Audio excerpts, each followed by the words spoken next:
ममता जी की राजनीति इसी पर निर्भर है।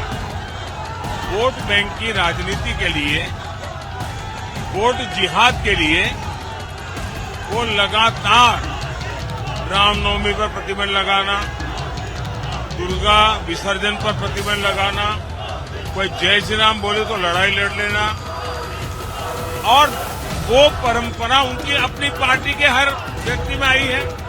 और इसलिए वो सभी हिंदुओं को डुबो देने की, बहा देने की, बोलने की हिम्मत कर रहे हैं। इससे बड़ा देश का कोई दुर्भाग्य नहीं हो सकता है। नरेंद्र मोदी जी रिपब्लिक बांग्ला में पहली बार, बहुत बहुत स्वागत है। बांग्ला को नमस्कार। बहुत बहुत शुक्रिया आपको मोदी जी। मोदी जी, ये जो पूरा जो माहौल है, हजारों में लोग यहाँ पे आए हैं, क्या कुछ नहीं हुआ ये प्रोग्राम को बंद करने के लिए? लोगों को रोका गया, 144 144 इशू किया गया, बहुत सारे जगहों पे रोक नहीं पाए। ममता बनर्जी को मोदी से इतना डर क्यों है? उनको मुझसे डर नहीं है, वो स्वयं से डरती है। उनको लगता है कि उन्होंने जो झूठी मायाजाल खड़ी की हुई है वो गुब्बारा फूट चुका है।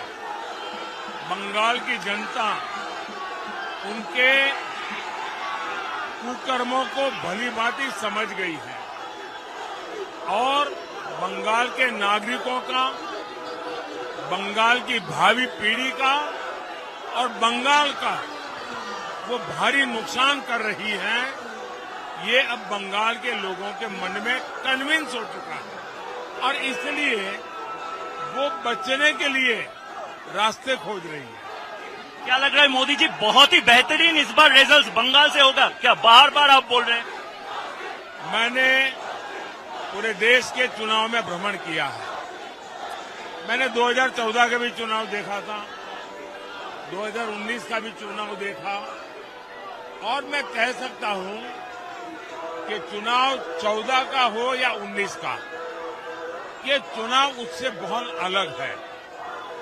ये चुनाव अपार विश्वास का चुनाव है और एक प्रकार से ये चुनाव पूरी तरह देशवासी इस चुनाव को लीड कर रहे हैं। देशवासियों के पुरुषार्थ से चुनाव आगे बढ़ रहा है। हम लोग तो निमित्त है और सामान्य मानवीय का संकल्प बन गया है विकसित भारत का। ये इस कैंपेन की बहुत बड़ी अचीवमेंट है। मोदी जी, 21 दिन हो गए, 3 हफ्ते। हुमायूं कबीर तृणमूल के जो एमएलए है उसने बोला था हिंदुओं को काट के भागीरथी में बहा देंगे। उसके बाद ममता बनर्जी ने तो ना नहीं बोला, उसके ऊपर रामकृष्ण मिशन भारत सेवाश्रम को इंसल्ट किया और इसके बाद बोला रामायण महाभारत सब कुछ खत्म हो जाएंगे, कुरान पुराण। लेकिन मेरा विकास का जो कहानी है वो खत्म नहीं होगा। ऐसा क्यों कर रहे ममता जी? देखिए, ममता जी की राजनीति इसी पर निर्भर है। वोट बैंक की राजनीति के लिए, वोट जिहाद के लिए वो लगातार रामनवमी पर प्रतिबंध लगाना, दुर्गा विसर्जन पर प्रतिबंध लगाना, कोई जय श्री राम बोले तो लड़ाई लड़ लेना, और वो परंपरा उनकी अपनी पार्टी के हर व्यक्ति में आई है और इसलिए वो सभी हिंदुओं को डुबो देने की, बहा देने की, बोलने की हिम्मत कर रहे हैं। इससे बड़ा देश का कोई दुर्भाग्य नहीं हो सकता है। और नेशनल मीडिया जो आए दिन जो खान मार्केट गैंग है वो ऐसे ऐसे विषयों को उछालती है, उनके ध्यान में ये नहीं आता है कि इतना गंभीर मुद्दा है कि देशवासियों को गंगा में बहा देने की बातें हो रही है। ममता जी तो चुप है, उनकी पूरी गैंग चुप है।